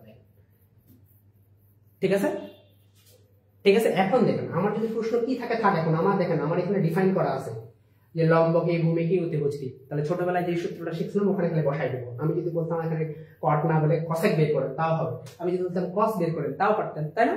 তাহলে একবারে মানগুলো লিখে রাখলেন, তাহলে আমাদের ত্রিভুজ আকার কোনো দরকার নেই। ওকে, আর যার যেটা সুইটেবল মনে হয় সেভাবে করবে। ওকে, এইবার দেখি 76 খুবই ইম্পর্টেন্ট, আমাদের হাজির অংশ আসতে পারে এটা। হ্যাঁ, রাজশাহীতে খুবই আসে। ওকে, বলছে একটা সমবাহু ত্রিভুজের, দেখা একটা সমকোণী ত্রিভুজের দুইটি বাহুর দৈর্ঘ্য এত দেওয়া আছে, তার ক্ষেত্রফল কত? আমরা জানতাম half AB sin C, half AB sin C। একটা ত্রিভুজের দুইটা বাহু আর তাদের অন্তর্ভুক্ত কোণ দেওয়া থাকে, তাহলে আমাদের কি নির্ণয় করতে পারি, ক্ষেত্রফল নির্ণয় করতে হয় এইভাবে। তাহলে হাফ, এর ভ্যালু কত ভাইয়া, এর ভ্যালু 7, বি এর ভ্যালু কত 12, আর sin C যেহেতু সমকোণী বলছে সি এর ভ্যালুটা কত 90 ডিগ্রি, sin 90 এর মান কত 1, তাহলে এই যে 6 7 42, आंसर কত 42, आंसर 42। বোঝা গেছে ভাইয়া? তাহলে এটা आंसर 76 এর आंसर কত, 76 এর आंसर হলো 42। ওকে, এবার 77 দেখেন, 77 খুবই ইম্পর্টেন্ট, আসার প্রবাবিলিটি অনেক। এবার হ্যাঁ দেখেন cos θ = cos α, এগুলো আমরা স্ট্যান্ডার্ড প্যাটার্ন শিখছিলাম, প্রত্যেকবারই আসে, এইবারও এগ্রিকালচারে কিন্তু আসবে এখান থেকে। ঠিক আছে, তো এবার এই টাইপের সূত্রগুলো দিয়ে আসতে পারে, sin θ = sin α, tan θ = tan α, cos θ = cos α হলে কি হবে। ওকে, তো দেখেন তাহলে এটাকে আমরা এইভাবে লিখলাম cos x = হাফ হয়ে গেল, তাই না? তখন আমরা তো সূত্র জানতাম cos θ = cos α, cos কত মান half, pi by cos 60 degree মান হাফ না, তাহলে পাই বাই 3। ওকে, শেষ। cos θ = cos α হলে θ আপনারা জানতেন twice n pi plus minus আলফা, এখানে যেহেতু x এজন্য এটা x, twice n pi plus minus pi by 3। কত নাম্বারটা आंसर? 2 নাম্বারটা आंसर। ঠিক আছে, 76 সি বলছিলাম। আচ্ছা, এটা আমরা কত লিখছি 77 ঠিক ছিল ভাইয়া তোমার आंसर। ঠিক আছে, শিমুর ভাই आंसर ঠিক ছিল। 77 এ দেখেন 2 নাম্বারটা आंसर। ওকে, এবার 78 এ যাই, একটু দ্রুত যাই। এই যে দেখেন এটা খুবই ইম্পর্টেন্ট, জিএসটি তে আসার মতো একটা না, জিএসটি প্যাটার্ন এটা। ওকে, জিএসটি আর এ খুবই ইম্পর্টেন্ট, আর তে আসছে অনেকবার এটা। ঠিক আছে, তাহলে দেখেন বলছে এত কেন্দ্র বিশিষ্ট একটা বৃত্ত যা এত বৃত্তকে বস্তুভাবে স্পর্শ করে তার সমীকরণ কি? সহজ, খুবই সহজ, বিভিন্ন ভাবে করা যাবে এটা। দেখেন তাহলে বলছে এত কেন্দ্র বিশিষ্ট বৃত্ত, তাহলে যেই বৃত্তটার কেন্দ্র হচ্ছে 4,3 সেটা आंसर, তাই কি না? তাহলে দেখি আমরা কোনটার কেন্দ্র হচ্ছে 4,3, তাহলে 4,3 হলে -8x হইতে হবে, -8x - 6y। দেখেন তো কোন সমীকরণে -8x - 6y আছে, একটাতে আছে, ওইটাই आंसर, একদম 3 নাম্বারটা आंसर। ঠিক আছে, -8x - 6y। দেখেন বোঝা গেছে কি 77 এর বি ছিল ওকে 78 এর কি ছিল ভাইয়া 78 এর বলো সেম বা 77 এর বি বলছে শিমু 77 এর বি বলছে ওকে আমরা এবার 78 এ গেছি হ্যাঁ 78 এ দেখেন তাহলে হচ্ছে এত কেন্দ্র বিশিষ্ট বৃত্ত এত বৃত্তকে বহিস্থভাবে স্পর্শ করে তার সমীকরণ কি দেখেন এটা কিন্তু এই যে স্ট্যান্ডার্ড প্যাটার্ন এটা ছিল আর কি মেইন জিনিসটা ছিল এটা ঠিক আছে এইটার কেন্দ্র দেওয়া ছিল এটার কেন্দ্র তখন ব্যাসার্ধ আপনারা ব্যাসার্ধ বের করতেন তারপরে এই থেকে কেন্দ্র বিশিষ্ট সমীকরণ দিতাম কিন্তু আমাদের এটা কি দরকার আছে এমসিকিউ এর জন্য এটা কিন্তু দরকার নেই এমসিকিউ এর জন্য আমরা সরাসরি লিখতে পারবো কি বলতে পারবো যেহেতু বলছে যে বৃত্তটা আমাকে নির্ণয় করতে বলছে তার কেন্দ্র কত হতে হবে 78 সি ঠিক আছে 78 সি এই যে 4r3 হইতে হবে 4r3 তো একটাই आंसर কেন্দ্র একটাই ওইটা आंसर ঠিক আছে 78 সি শিমুরাই আপনি ঠিক বলছেন ঠিক আছে এবার দেখেন 79 এর ওকে আমরা এই পাশে 79 এ গেলাম আমি পাশে থাকলে কি দেখা যায় দেখেন তো 79 খুবই ইম্পর্টেন্ট কার্তেশীয় স্থানাঙ্ক আর পোলার স্থানাঙ্ক এগ্রিকালচার খুবই দিছে ময়মনসিংহ ইউনিভার্সিটির প্রিভিয়াস প্রশ্নগুলো দেখবেন যে হচ্ছে পোলার স্থানাঙ্ক কার্তেশীয় স্থানাঙ্ক অনেকবার আসছে হ্যাঁ তাহলে দেখি এটা কোন বিন্দুর কার্তেশীয় স্থানাঙ্ক এটা দেওয়া আছে বলে বিন্দুটির পোলার স্থানাঙ্ক কত হবে ঠিক আছে তাহলে পোলার স্থানাঙ্ক নির্ণয় তো আমরা জানতাম কি করতে হয় তাই না পোলার স্থানাঙ্ক হচ্ছে এই যে রূঢ়ভার দিব খালি সরি রূঢ়ভার তো না এটা হচ্ছে এরকম ভাবে হবে যে r এইরকম দিলাম x এর উপর স্কয়ার প্লাস y এর উপর স্কয়ার আমরা জানতাম তাই না তাহলে এই দিলাম 1 এর উপর স্কয়ার প্লাস হচ্ছে √3 এর উপর স্কয়ার মানে 3 তার মানে হচ্ছে 2 দেখেন 2 কোথায় আছে এখানে আছে আর এখানে আছে তাহলে তাই না এখন হচ্ছে আমাদের কার মান বের করতে হবে থিটার মান বের করব আমরা এটা কত নাম্বার কোয়াড্রেন্টে গেছে 2 নাম্বার কোয়াড্রেন্টে গেছে পাই মাইনাস হচ্ছে √3 tan কত মান √3 tan ইনভার্স 1/√3 মানে √3 tan কত মান √3 60 ডিগ্রি তাহলে পাই মাইনাস 60 ডিগ্রি মানে 180 মাইনাস 60 ডিগ্রি যদি হয় তাহলে কত হবে 120 ডিগ্রি आंसर কত 3 79 এর সি आंसर বাহ সি আমরা আপনার आंसर হইছে 79 হচ্ছে সি आंसर ওকে ঠিক আছে 79 এর आंसर সি ওকে এইবার আমরা তাহলে কোথায় যাব এইবার দেখি এবার আমরা গেলাম পরেরটাতে 79 এর পরে কি আছে ভাইয়া এই 80 দেখেন এটা খুবই ইম্পর্টেন্ট একটা 80 নাম্বারটা বলেন দেখি কি হবে সেম না বলো 80 নাম্বারে কি आंसर হবে ঠিক আছে এই দেখেন 80 নাম্বারের आंसर সহজ আমাদের কি বলছে এত সরল রেখার উপর সরি আমাদেরকে বলছে যে এই রেখাটার উপর এমন একটি বিন্দু নির্ণয় করো যা এত বিন্দু দুটি থেকে সমদূরবর্তী ঠিক আছে তাহলে আমাদের কি বলছে সহজ এটা অপশন দ্বারা প্রশ্ন সিদ্ধ করে দেব অপশন দ্বারা প্রশ্নটা সিদ্ধ করেন তাহলেই হবে কারণ হচ্ছে এই রেখাটা যে বিন্দুটা আমাকে নির্ণয় করতে বলছে সেই বিন্দুটা কি হবে এই রেখাটার উপর অবস্থান করবে তাই না সেই বিন্দুটা যদি এই রেখাটার উপর অবস্থান করে তাহলে তো সহজ ভাইয়া তাহলে কি করে দিব খালি অপশন টেস্ট করে দেব অপশন টেস্ট করে তাহলে 7 গুণে 14 হয়ে যাবে এটা এক নাম্বারটা आंसर হবে না দেখেন তাহলে এক নাম্বারটা आंसर হবে না দুই নাম্বারটাতে যদি আমরা বসাই 4 গুণে 8 হবে আলিফ ফেলা হয়ে যাচ্ছে হচ্ছে না এবার দেখেন 3 নাম্বারটা বসাই 3 নাম্বারটা যদি আমরা এখানে বসাই ভাইয়া তাহলে এটা 0 হয়ে গেল মাইনাস 2 আর 7 ভাগ 2 বসালাম প্লাস 7 এই দেখেন এটা কাটে গেছে minus 7 plus 7 is equal to কি আছে 0 তাহলে आंसर কত 80 হচ্ছে 3 ঠিক আছে 80 হচ্ছে 3 आंसर বোঝা গেছে কি 80 কত आंसर তাহলে 3 आंसर এগুলা কিন্তু খুবই ইম্পর্টেন্ট বললাম আমি হ্যাঁ এবার দেখেন 81 বলছে এবার আমরা ফিজিক্সে চলে গেলাম ওকে দেখেন ফিজিক্সের এই ম্যাথগুলো কিন্তু খুবই ইম্পর্টেন্ট আজকে যেগুলো দেওয়া আছে এগুলো খুবই ইম্পর্টেন্ট ওকে দেখেন 81 ঠিক আছে আমরা ফিজিক্সে গেলাম এবার দেখি 81 বলছে a কোন মানের জন্য ভেক্টর a ও b পরস্পর সমান্তরাল হবে তো আমরা জানি দুইটা ভেক্টর সমান্তরাল হলে কি হয় ক্রস গুণন শূন্য হয় তাই না 80 সি আচ্ছা 80 সি ছিল ঠিক আছে সেমাপে 80 সি ছিল শিমুরা বলছিল অপশন টেস্ট ঠিক আছে অপশন টেস্টই করতে হবে ওকে এবার দেখেন 81 টা বলেন তো আমরা জানতাম যে a বাই b তাহলে 5 বাই হচ্ছে 15 মানে সহগের অনুপাতগুলো সমান হয় এটা না তাহলে 3 5 15 3 দিলাম a = কত 6 81 এর কত आंसर 6 80 সি আচ্ছা 81 এর হচ্ছে তাহলে কত এখানে 6 আমি বলে দিছি ওকে এবার তাহলে পরেরটাতে যাই একটু দ্রুত যাই হ্যাঁ এবার 82 খুবই ইম্পর্টেন্ট একটা ম্যাথ বলেন এটা কে পারবে বলেন এটা কে পারবে 82 একটু চেষ্টা করেন এটা খুবই ইম্পর্টেন্ট হ্যাঁ ভাই এবার 82 নাম্বারটা বলেন দেখি কে পারে 82 দেখেন 82টা কথা থেকে আসছে কেন্দ্রমুখী ত্বরণ মানে নিউটনীয় বলবিদ্যা থেকে আসছে হ্যাঁ চতুর্থ অধ্যায় ফিজিক্স ফার্স্ট পেপার ৪র্থ অধ্যায় নিউটনের বলবিদ্যা থেকে আসছে। 81 এর ডি, 80C 81 ডি, আচ্ছা 81 ডি ছিল, ঠিক আছে। শ্রীমাপি 82টা বলেন দেখি, শ্রীমাপি বলতে পারেন কিনা। 82 আচ্ছা আমরা করে দিচ্ছি। দেখেন 82 হচ্ছে খুবই সহজ। আমাদের হচ্ছে কেন্দ্রমুখী ত্বরণ a কি জানি আমরা, a v স্কয়ার ভাগ r কি জানতে হবে, ওমেগা স্কয়ার r। তাহলে আমাদের তো ওমেগাটা দরকার নেই, এখানে v টা দেওয়া আছে তাই না, এখানে দেওয়া আছে, তাহলে এই ভরটা তো আমার দরকার নেই কেন্দ্রমুখী বলের ক্ষেত্রে, ঠিক আছে। ত্বরণের ক্ষেত্রে তাহলে দেখেন v স্কয়ার মানে কত, 20 * 20 দিব, ওকে। r এর মান কত, 40 সেন্টিমিটার। 40 সেন্টিমিটারটাকে মিটারে করলাম, মিটারে করলে কি হবে ভাইয়া, 100 দ্বারা ভাগ করতে হবে না, তাহলে 100টা উপরে দিয়ে দিলাম, দিছি। এই 0 কেটে দিছি, দিছি। এই 2 কাটে দিলাম, এই 2 কাটে দিলাম, তাহলে কত হইছে, এই দুইটা শূন্য আর একটা শূন্য, 1000, ঠিক আছে। তাহলে কত আছে, 1000 মিটার পার সেকেন্ড স্কয়ার। 82 এর বি, আচ্ছা 82 এর বি, ঠিক আছে, সেগুলো হয় 82 এর বি আনসার, ওকে।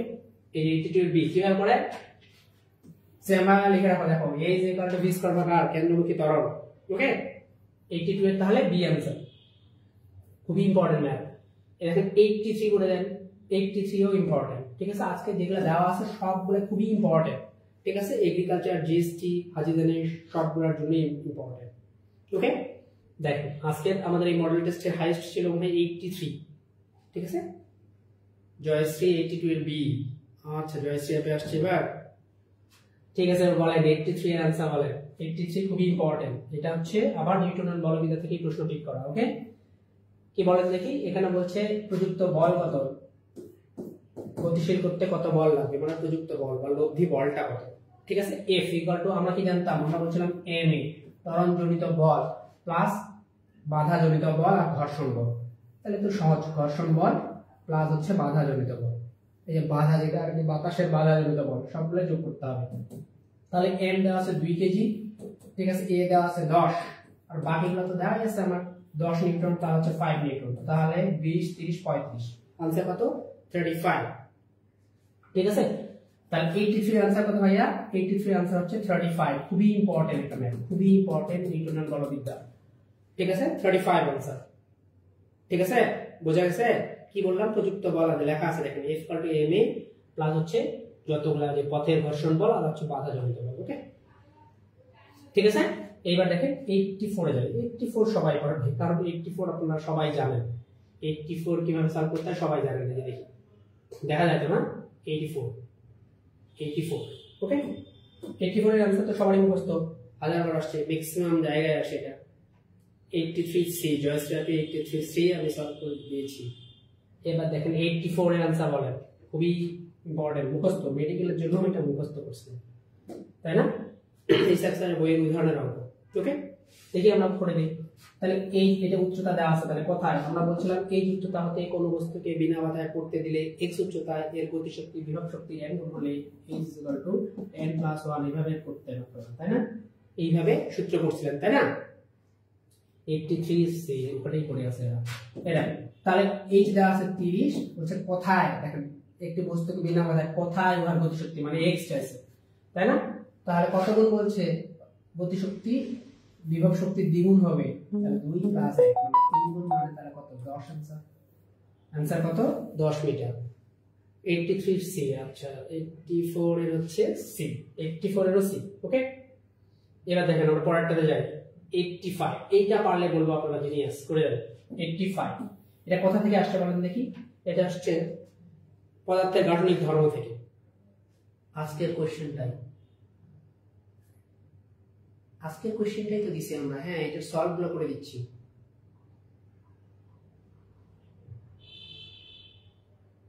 ঠিক আছে, এই যে দেখেন তাহলে আমরা কি বলছিলাম, প্রস্থচ্ছেদের ক্ষেত্রফল এবং 2 মিটার দৈর্ঘ্যের একটি সুষমতাকে 2 × 10⁵ নিউটন বল দ্বারা প্রসারিত করতে কৃতকাজের পরিমাণ নির্ণয় করো, ঠিক আছে। কিভাবে সলভ করতে হয় সেটা আমরা শেখাচ্ছি আজকে, হ্যাঁ। 84 এর C, 85 এর বল এবার, এটা খুবই ইম্পর্টেন্ট, হ্যাঁ।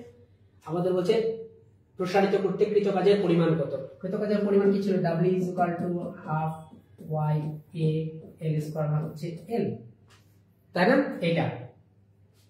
এটা কি না, তো এটার পরিবর্তে আমরা কি লিখতে পারি বলেন দেখি, এটার পরিবর্তে আরেকটা জিনিস লেখা যায়, ½ এই এল ভাগ হচ্ছে এল, এইটা ঠিক আছে, এটা লেখা যাবে হাফ এল না এ ভাগ এল। এই দেখেন আমি যদি এখানে ওয়াই এর মানটা বসাই দেই তাহলে তখন হাফ, এটা মনে রাখেন হাফ এই এফ এ ভাগ হচ্ছে এল, এই যে এই সূত্রটা, ওকে এই সূত্রটা হবে, ঠিক আছে, হাফ এফ এ ভাগ হচ্ছে এল। তাহলে যদি আমরা এখন প্যাটার্নটা বসাই, এখানে মানটা বসাই, দেখেন ভাইয়া কি দেওয়া আছে, বল দেওয়া আছে কত 2 × 10⁵ নিউটন, ওকে বল দেওয়া আছে এত, আর ক্ষেত্রফল দেওয়া আছে কত, প্রস্থচ্ছেদের ক্ষেত্রফল দেখেন 10⁻⁻6 দেওয়া আছে, ওকে আর হচ্ছে দৈর্ঘ্য বৃদ্ধি প্রসারিত করছে কতটুকু 10⁻⁻1, ওকে তাহলে এটা আমরা যদি কেটে দেই, এটা কেটে দিলাম দিছি, তাহলে এখানে 5 6 গেছে 11, 11 থেকে 1 বাদ দিলে 10, 10⁻10 आंसर, 10⁻10 হচ্ছে 10, 10⁻10 জুল, 10⁻10 জুল মানে তাহলে কি হবে,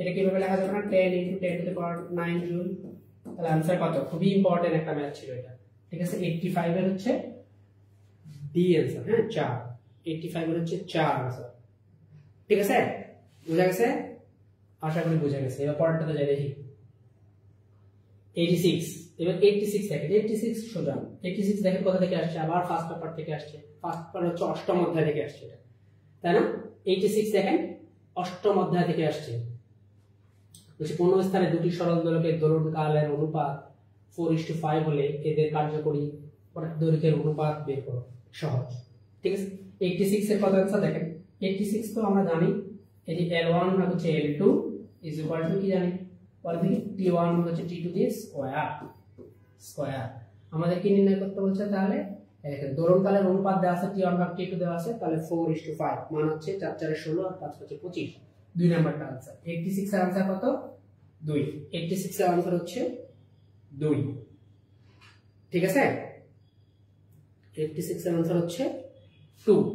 এবার দেখি আমরা 87 এ যাই, 87 খুবই ইম্পর্টেন্ট, এটা আবার কোন অধ্যায়, অষ্টম অধ্যায়, ঠিক আছে সরলসন্ধিত স্পন্দনের ব্যবকলনীয় সমীকরণ থেকে দেয়া আসছে এটা, ঠিক আছে এইবার বলেন 87 এর आंसर বলেন, 87 এর জাস্ট কি এটা 87 এর आंसर হচ্ছে, 87 এর आंसर হচ্ছে দেখেন আমরা কি বলছিলাম, আমরা জানতাম এটা d² x হচ্ছে dt² আর প্লাস হচ্ছে ω² x, এটা ছিল সরলসন্ধিত স্পন্দনের ব্যবকলনীয় সমীকরণ, তাই না 86 এর বি, আচ্ছা 86 এর বলছেন বি, 87 এর কি বলছেন সি, 87 এর সি आंसर, 84 এর সি, 87 সি, ওকে জয়শ্রী 87 এর সি आंसर।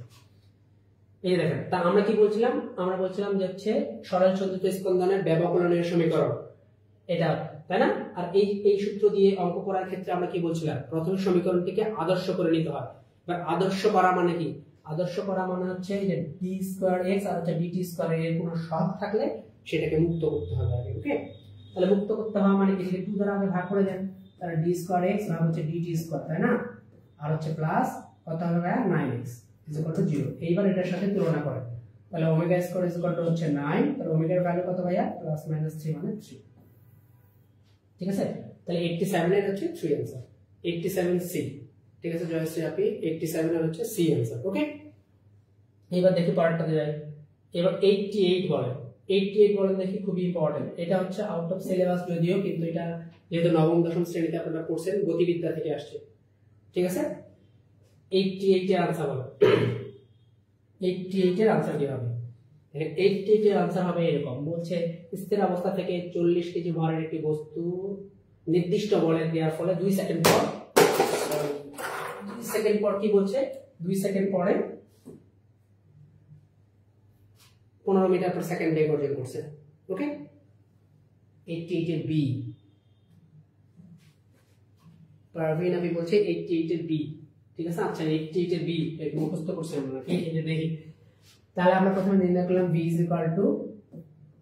u + 80 দিয়ে, ওকে তাহলে এখান থেকে এর ভ্যালুটা বের করতে হবে আমাকে 15/2, এটা হলো এর ভ্যালু, ওকে 15/2 হচ্ছে এর ভ্যালু, 4 সেকেন্ড পরে বেগ, 4 সেকেন্ড পরে তাহলে বেগ হবে v u + 80 আবার, তাই না এটা তো 0 ছিল, তাহলে এর মান হচ্ছে 15/2 ইনটু হচ্ছে 4 মান হচ্ছে 30, ঠিক আছে তাহলে এখন আমরা জানি গতিশক্তি কি হাফ mv², হাফ m এর মান কত 40, v এর মান কত ভাই 30, তাহলে দুইটা 30 লিখতে আমরা লিখবো, লিখছি এই যে এটা কেটে দিছি না নাই 20 হইছে এখানে হইছে, তাহলে 3 3 9, 9 2 18, এই যে 18, একটা দুইটা তিনটা শূন্য, একটা দুইটা তিনটা শূন্য হয়েছে। তাহলে কি 18,000 জুল, আর বলছে আমাদের কিলো জুল কত হবে 88 এর বি। তাহলে দেখেন 88 এর বি आंसर। ঠিক আছে, প্রবলেম আপনার ঠিক ছিল, ঠিক আছে, 88 এর হচ্ছে বি आंसर। ওকে, এবার দেখেন তাহলে কোথাতে যাব, এবার হচ্ছে 89। 89 খুবই ইম্পর্টেন্ট, আসতে পারে এবার সবাই পারে এটা। এটা হচ্ছে স্থির তড়িৎ থেকে আসছে। হ্যাঁ, স্থির তড়িৎ থেকে আসছে, বলছে 4 মাইক্রোফ্যারাডের চারটি। আমরা তো জানতাম 4 ভাগ 4 মানে কত 1 মাইক্রোফ্যারাড आंसर। এটা आंसर কত, এক নাম্বারটা आंसर। 89 এর হচ্ছে 1 आंसर। ঠিক আছে, আমি সলভ করে দিচ্ছি দ্রুত। 89 এর হচ্ছে কত 1 आंसर। এবার হচ্ছে 90 নাম্বারে যাই, 90 তে যাই। দেখেন 90 তে কি বলছে, 10 mm ব্যাসার্ধের একটি বৃত্তের পরিধি, পরিধিতে 10 কুলম্ব এর দুটি চার্জ স্থাপন করা হলো, বৃত্তের কেন্দ্রে তড়িৎ বিভবের মান কত। ঠিক আছে, এটা বলেন 90 নাম্বারটা বলেন। আমি সূত্র লিখে দিচ্ছি এখানে, দেখেন 9 × 10⁹ ইনটু হচ্ছে কিউ ভাগ হচ্ছে ডি স্কয়ার না ডি, যেহেতু বিভব তাহলে ডি।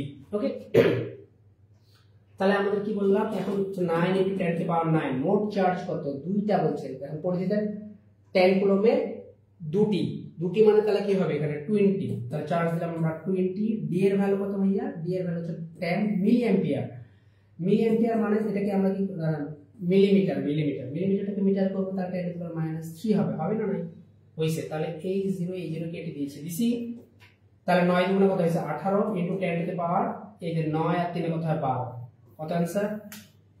ঠিক আছে, তাহলে এটার কত आंसर ভাইয়া, এটার आंसर হইছে আমাদের 3। আর 90 এর आंसर কত, 90 এর आंसर হলো 3। ওকে, বুঝা গেছে, 90 এর आंसर হচ্ছে 3। এইবার দেখি আমরা পরেরটাতে যাই। 91 দেখেন, 91 খুবই ইম্পর্টেন্ট। ঠিক আছে, খুবই ইম্পর্টেন্ট, এখানে তাপগতিবিদ্যা থেকে আসছে, সেকেন্ড পার্টের প্রথম অধ্যায় থেকে আসছে। বলছে চুল্লির তাপমাত্রা নির্ণয় করেন। তা আমরা বলছিলাম xt, এখন ত্রুটিপূর্ণ থার্মোমিটারের ক্ষেত্রে আপনারা শিখছিলেন xt - xi আর xt - xi ইনটু 100, এটা দিলে ডিগ্রি সেলসিয়াস আসবে সরাসরি आंसर। ওকে, তাই না, এটা দিয়ে আমরা শিখছিলাম। তাহলে θt মানে নির্ণয় তাপমাত্রা, এটা আমাকে বের করতে হবে।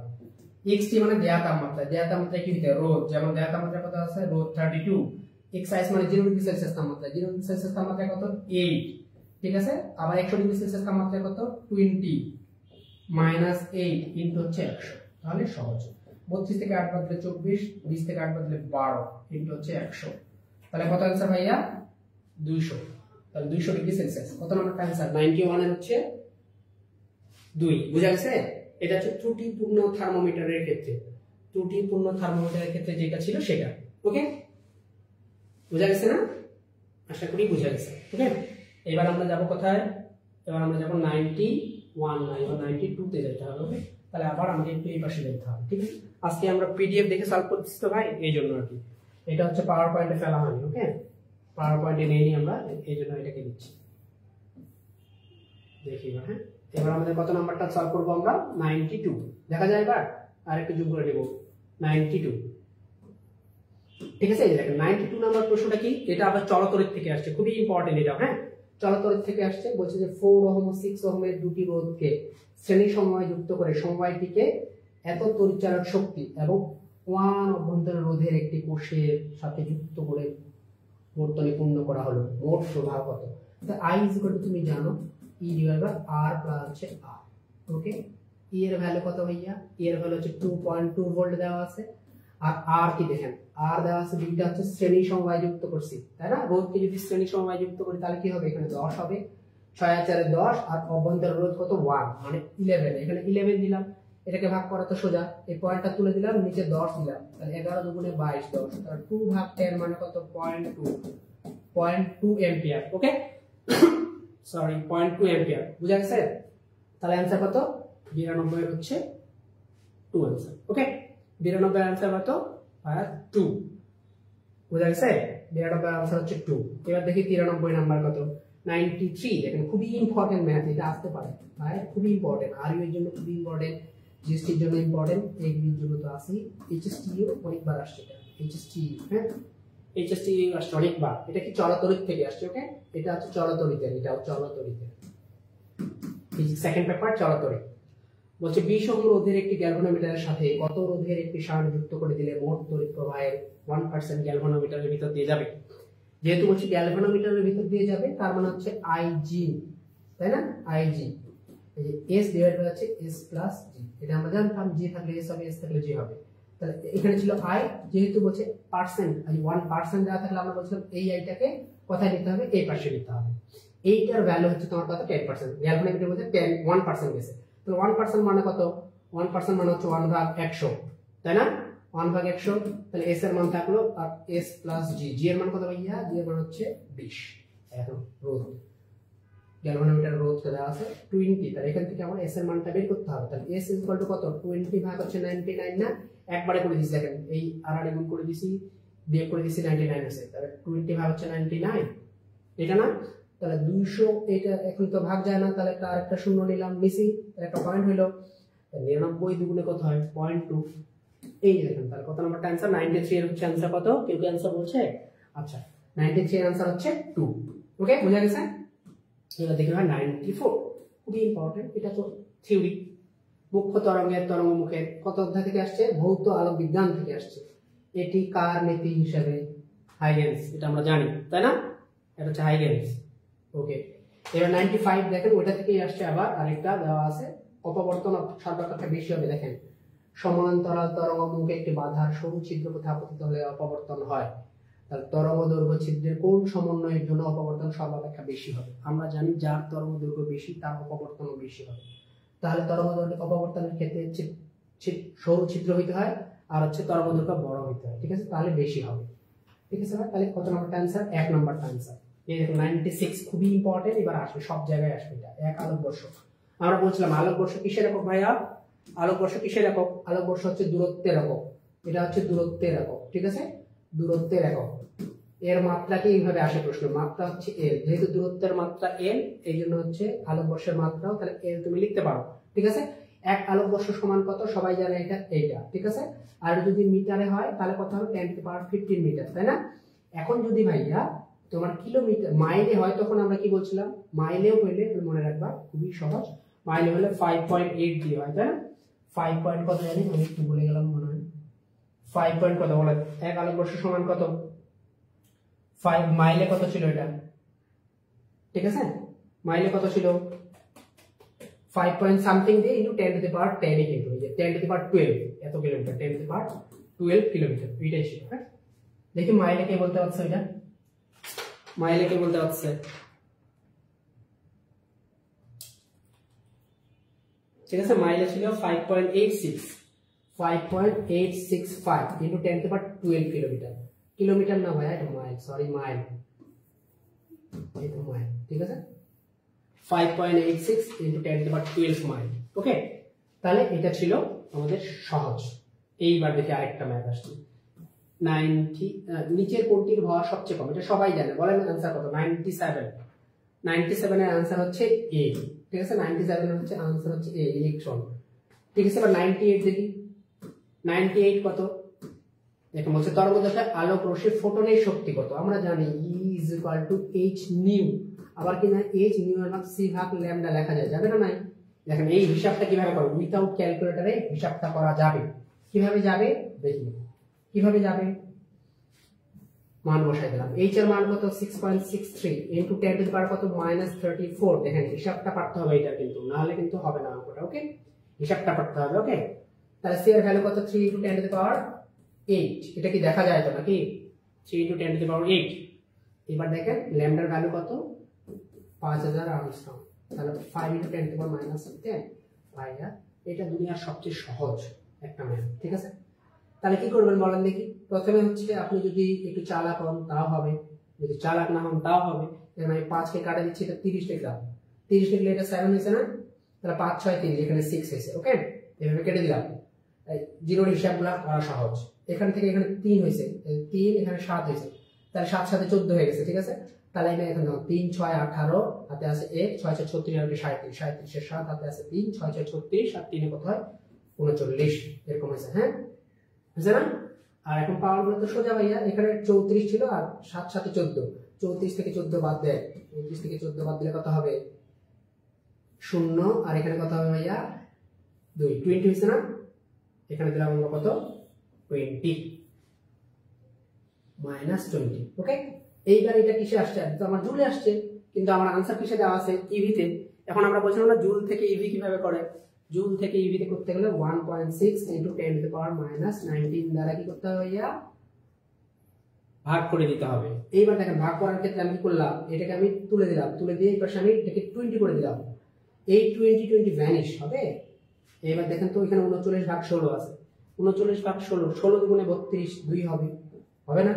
এবার 39 থেকে 32 বাদ দেন তাহলে কত থাকবে, 39 থেকে 32 বাদ দিলে কত হয় 7 হয়, তাই না? 7 হয়েছে, 7 সাথে 77, তাহলে এবার 4 × 64 হয়, তাহলে 2.4 দেখেন কোথায় আছে, 2.4 একটাতে আছে, ওইটা আছে। ওকে, বুঝছি না বুঝি নাই? তাহলে 98 এর হচ্ছে 1 নাম্বার। আমি বুঝাই দিচ্ছি বিধায় টাইম লাগছে, আপনাদের টাইম লাগার কথা না, বুঝতে পারবে। ওকে, দ্রুত করবেন হিসাবগুলো তাহলেই হবে। ওকে, দেখেন আমি কিন্তু টেকনিক্যালি করে দিছি। ওকে, এইভাবে করবেন, আমাদের জিরোগুলো নিয়ে প্যারেশন নিয়ে হইতে মানে টেনশন নিতে হয় না। এবার দেখেন 99 আবার হচ্ছে আপনার কি আসছে, একটা থিওরি আসছে, একটি রুদ্ধতাপের প্রক্রিয়া পরিবেশের তাপমাত্রা বৃদ্ধি পেলে সিস্টেমের অণুর গতিশক্তি কি হবে, সমান থাকবে, সমান, ঠিক আছে, সমান থাকবে। আর মহাকর্ষ বল কিসের উপর নির্ভর করে এটা আমরা সবাই জানি, ঠিক আছে, জানি কি জানি না, কথা স্যার ওকে, বস্তুদ্বয়ের ভরের উপর নির্ভর করে। ওকে, তাহলে এই দেখেন আজকে এই মডেল টেস্টের ছিল, এটা খুবই গুরুত্বপূর্ণ একটা মডেল টেস্ট ছিল। বাকিগুলা আমরা আমি আপনাদেরকে পরে এটার পিডিএফটা দিয়ে দিচ্ছি, ঠিক আছে, কোশ্চেনের পিডিএফটা দিয়ে দিচ্ছি, খুবই ইম্পর্টেন্ট, ঠিক আছে। এই যে ম্যাথ আর ফিজিক্স যেগুলো আমরা করলাম এগুলো খুবই ইম্পর্টেন্ট ছিল। তো আমি কেমিস্ট্রি আর বায়োলজিটা একটু সলভ চাই না, ইংলিশগুলো এগুলো সহজ ছিল, বায়োলজিগুলো অবশ্যই, এগ্রিকালচারে বায়োলজি খুবই গুরুত্বপূর্ণ, ঠিক আছে, যেহেতু 30 মার্কস আসবে এই জন্য খুবই ইম্পর্টেন্ট, বায়োলজি ভালো মতো করে পারতে হবে। হ্যাঁ, আর ম্যাথ ফিজিক্স ইজি দিবে, ঠিক আছে, ম্যাথ ফিজিক্স আমরা যেগুলো শিখাই দিচ্ছি, যেগুলো শেখাচ্ছি এগুলোর মধ্যেই আসবে। ওকে, ঠিক আছে ভাই, তাহলে সলভ করে এরপরে ক্লাসে আমরা দেখি কি করা যায়, এরপরে আমরা ফিজিক্স নিয়ে আবার ডিসকাস করবো। ওকে, আমাদের হচ্ছে মডেল টেস্ট করে যেগুলো আর হচ্ছে সাজেস্টিভ যেগুলো আমরা বলে দিছি, আমাদের বইটা স্পেশাল যে বইটা আছে প্যাক, ওই প্যাক স্পেশাল বই থেকেই সব আসবে এগ্রিকালচার। ওকে, সো ভালো মতো পড়াশোনা করেন, মডেল টেস্ট গুলো ভালো মতো দেন, তাহলেই হবে। ঠিক আছে ভাইয়া, ভালো থাকেন, বাই বাই, গুড নাইট।